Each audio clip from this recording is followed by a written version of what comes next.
Assalamualaikum warahmatullahi wabarakatuh. Pagi ini saya akan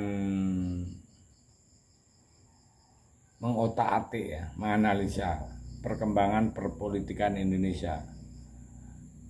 Memang tempo yang berjalan saat ini sangat panas tapi aman. Kenapa bilang panas ya? Ini kita mulai satu-satu. Setelah PDI Perjuangan menempatkan Ganjar,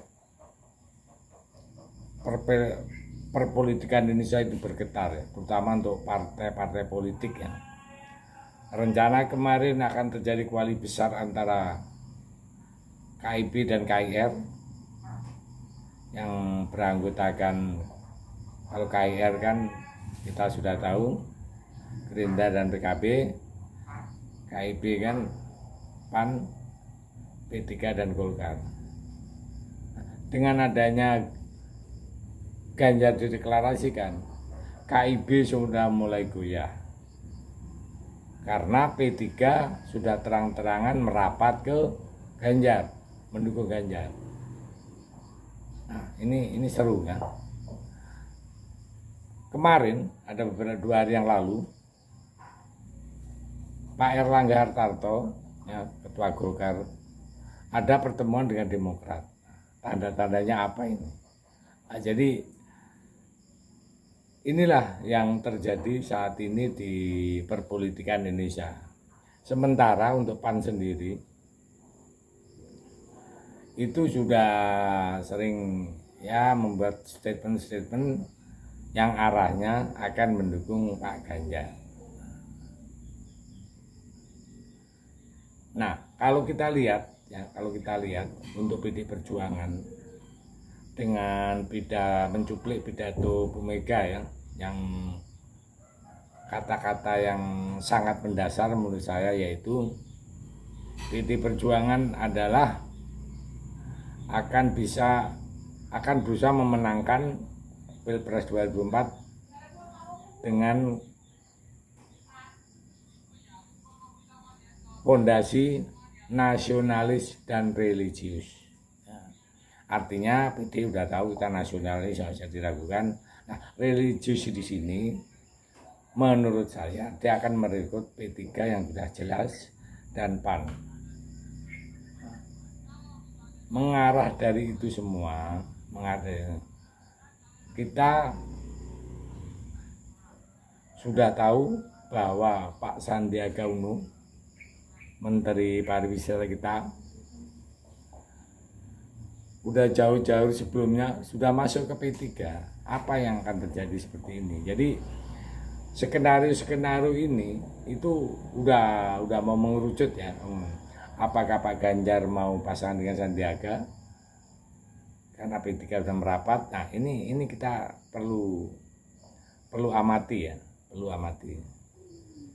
perlu amati dan kita tonton, kita lihat. Akhirnya toh yang menentukan kita sebagai rakyat. Jangan sampai kita ini tidak tahu apa-apa tentang politik ya. Kita harus sedikit membaca. Karena apa? Negara ini yang sebesar ini, seindah ini, semakmur ini, jangan terkoyak-koyak ya. Kayak negara-negara di Timur Tengah, karena perbedaan sedikit perang. Nah, itu. Dan beberapa hari yang lalu WNI kita yang dari Sudan baru pulang. Kenapa? Ya itu tadi, terjadi perbedaan di negara tersebut, perang, bukan lagi negara lain ya. Seperti di Ukraina itu kan diekspansi ya. Maka dari itu kita semua harus waspada, terutama menghadapi Pilpres tahun 2024. Kita jangan mau dikoyak-koyak. Kalau kita terjadi perbedaan itu udah biasa, tidak mungkin satu kata. Cuman ingat, jangan pakai politik identitas, itu yang akan menghancurkan negara kita. Yang belum paham untuk Apa itu politik identitas yang sering dikeluarkan di media massa? Politik identitas itu begini, contoh ya. Saya orang Jawa harus milih Jawa, ini identitas. Saya orang Islam harus milih dengan Islam, nah itu.